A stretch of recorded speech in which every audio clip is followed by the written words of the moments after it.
Breaking news, Steelers Nation, stay locked in, because tonight, we've got some major updates that could change the entire direction of this season. After the Pittsburgh Steelers' tough loss in Week 2 against the Seattle Seahawks, fresh details are pouring in from the post-game press conferences of Mike Tomlin and Aaron Rodgers. And let me tell you, some of these updates are serious.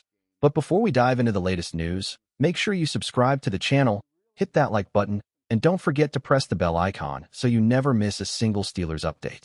Now, let's move on to the breaking news. First up, injury updates.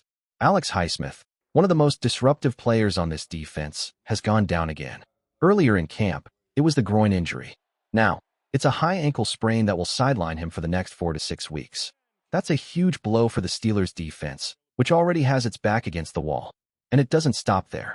Isaiah Loudermilk is also dealing with a high ankle sprain, leaving the defensive rotation shorthanded for the next month to month and a half. Losing both of these guys at the same time is no small thing. The silver lining? Rookie Nick Herbig stepped up today.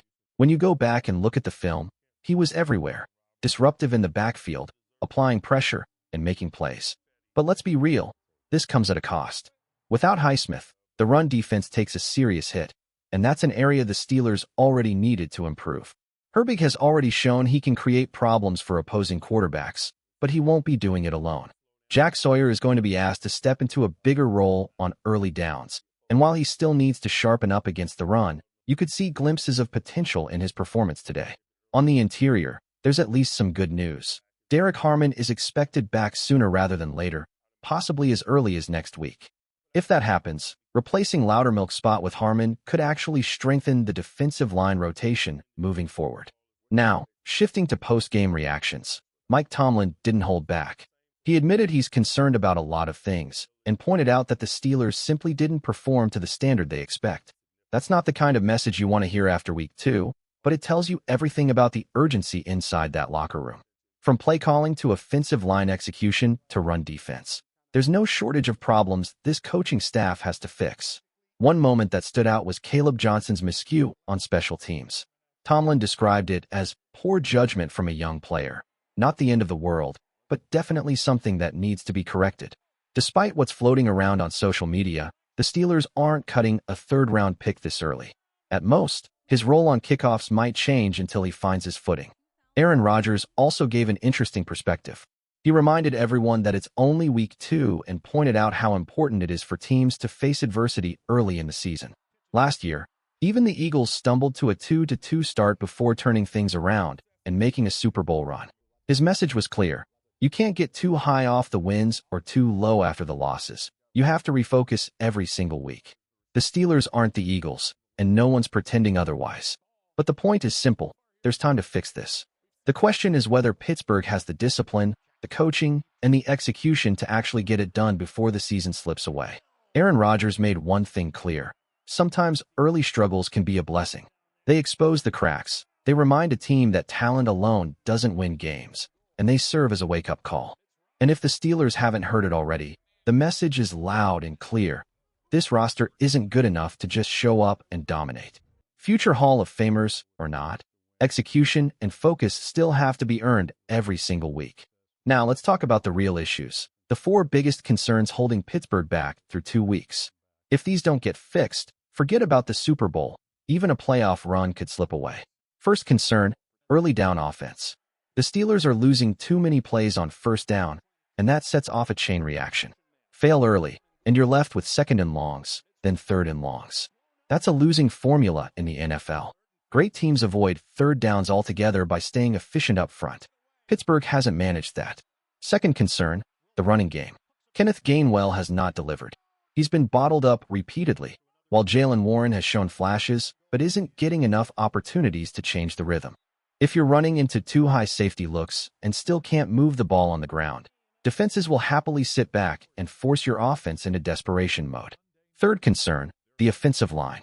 This is the heart of the problem. The line isn't creating movement in the run game, and they're giving up too much pressure in pass protection. That's been an issue for years, and it hasn't improved enough under Pat Meyer. When you can't protect your quarterback or establish the line of scrimmage, you're already fighting uphill.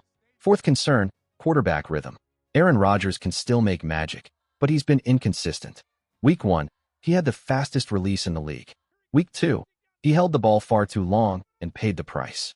That lack of consistency only magnifies the problems with protection and play calling.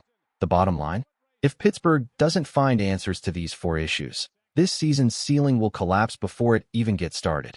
The passing game in Week 2 told a very different story than the opener. Last week, Rodgers had options everywhere. Receivers breaking free, quick throws, rhythm. This week, almost nothing. Pressure was constant, separation was rare, and the offense looked stuck in neutral. Part of the problem was scheme.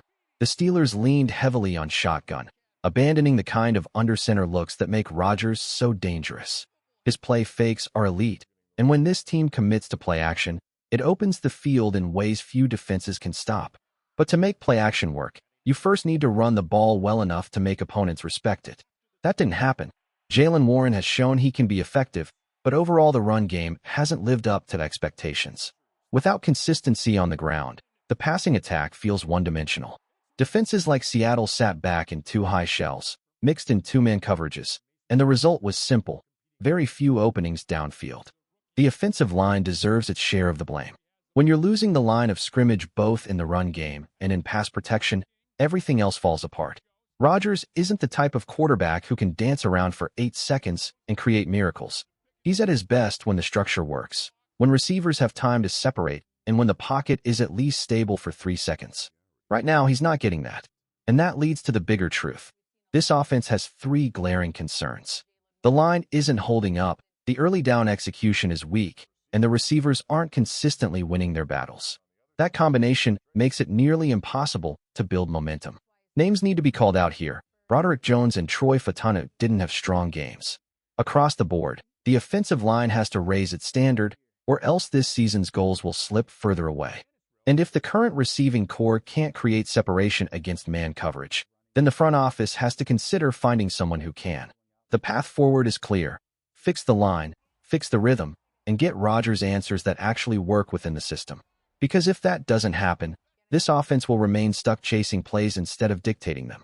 If the Steelers want to become the offense they keep talking about, 3 things must change. They need to win on early downs, force defenses out of those 2 high shells, and open up chances for Rodgers to push the ball downfield.